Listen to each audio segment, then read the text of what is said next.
What would the planet look like if pollution were eliminated? Regrettably, we have never witnessed such occurring before. The surroundings have deteriorated over time. The good news is that, though, the goal of being carbon neutral is being pursued by several nations. China is the first nation to make significant progress, which is not surprising.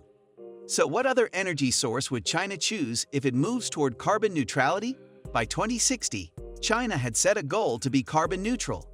China has devised a brilliant new plan to achieve that objective and surpass all other nations. To become carbon neutral as quickly as feasible, every nation aspires.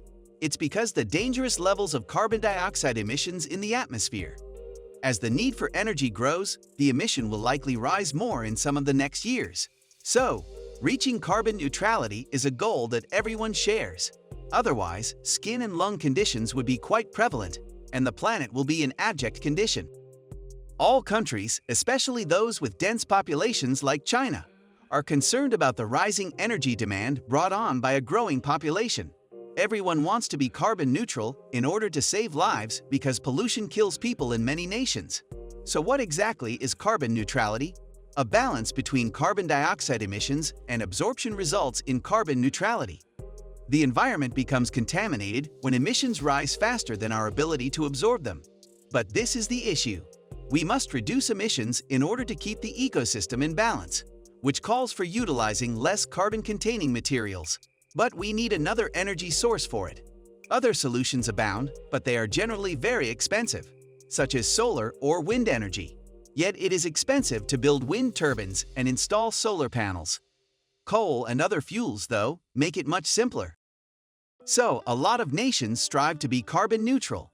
The fact that virtually just one nation has managed to achieve carbon neutrality, however, is astonishing. And China alone is responsible.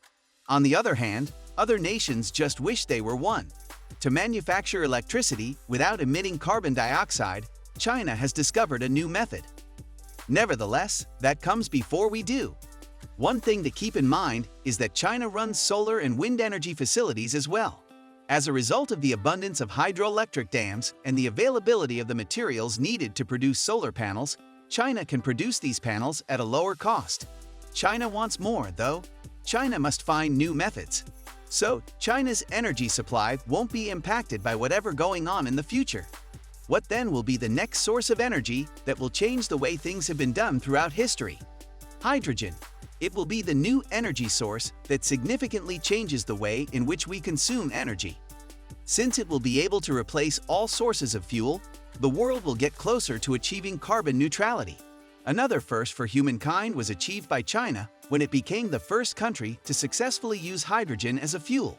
The utilization of hydrogen, which is the third most abundant element on Earth, will change the direction that human history takes. So how exactly will China convert hydrogen into usable electricity? The hydrogen fuel cell is able to produce energy because it makes use of the atomic combination of hydrogen and oxygen. Hydrogen and oxygen undergo a reaction in electrochemical cells, which results in the production of electricity, water, and heat. Additionally, hydrogen may be employed to fuel cars. It is possible to utilize it as a fuel for automobiles, despite the fact that it does not release any carbon. The processes involving hydrogen do not yield any byproducts that are good for the environment. It is anticipated that in the not-too-distant future, green hydrogen will be used as a fuel. And quite a few nations are beginning to take an interest in this novel energy source. Also, the United States intends to start the production of hydrogen power. But China is already taking action, while all of the other countries are simply professing interest in hydrogen as a substantial source of energy. China is leading the way in this regard.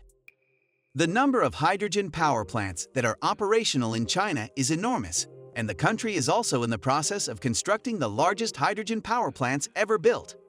Because of this brand new plant, annual carbon emissions are expected to decrease by 500,000 tons. The use of hydrogen as a fuel for transportation in China may soon extend to ships in addition to automobiles. Hydrogen will serve as the primary propulsion source for both airplanes and spacecraft. Thus, China is dedicated to working toward the creation of a sustainable future. The construction has already begun, and if all goes according to plan, it should be carbon neutral by the year 2060. Prior to the year 2030, the path that will be taken to reach the goal will be mapped out, and between the years 2030 and 2060, China will reach its goal of complete carbon neutrality. If China already has hydroelectric dams, solar panels, and wind turbines, then why is it putting so much emphasis on hydrogen as a potential source of energy? Even if renewable energy sources such as solar and wind power could satisfy some of a country's needs, they still cannot. Why are wind turbines unable to produce electricity when there is no wind to turn them? Consider what would happen if for whatever reason all of the wind turbines in a country suddenly stopped operating. There will be a complete shutdown of the manufacturing and industrial sectors. Nevertheless, solar panels are only effective when there is sufficient sunshine, and while it is possible to store the energy that they generate in batteries, doing so is a pretty pricey endeavor. Nevertheless, the energy contained in hydrogen is not only abundant but also simple to create. It is impossible for any country to run out of hydrogen since there is an abundant supply. As a result, hydrogen may be utilized at any given time to produce energy. In spite of the fact that harnessing the power of hydrogen provides a number of advantages, there are also some disadvantages. Now that we've gone over the benefits of hydrogen energy, let's talk about some of the issues that are associated with it. Hydrogen fuel tends to be more expensive than other types. In addition to that, it has a high cost of manufacture. On the other hand, it is projected that the price of gas would fall in the year 2024, which will ultimately make hydrogen energy very inexpensive. In the meantime, China can choose between two different courses of action. The first choice is to either put money into it right away or to wait until prices drop even further, which would mean delaying the objective of reaching carbon neutrality by 2060. It is very evident that China selected alternative 2. China's goal is to reach carbon neutrality as rapidly as is technologically possible. The Chinese government has already disclosed its plan, which looks ahead to the years 2021 to 2025. As part of this approach, China will be expected to advance existing methods of producing hydrogen energy and increase output.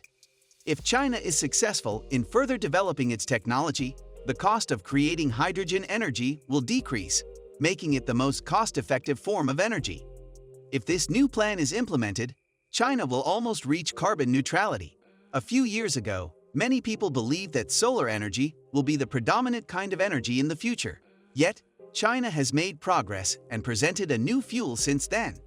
In addition, asserting that China should receive all the credit for bringing us this far toward achieving carbon neutrality would not be an incorrect statement. Do you believe that China will be the first country in the world to achieve carbon neutrality while China is working on projects, taking into consideration the objectives and efforts? Share your opinion in comments. Also, click on this video to watch about another shocking project.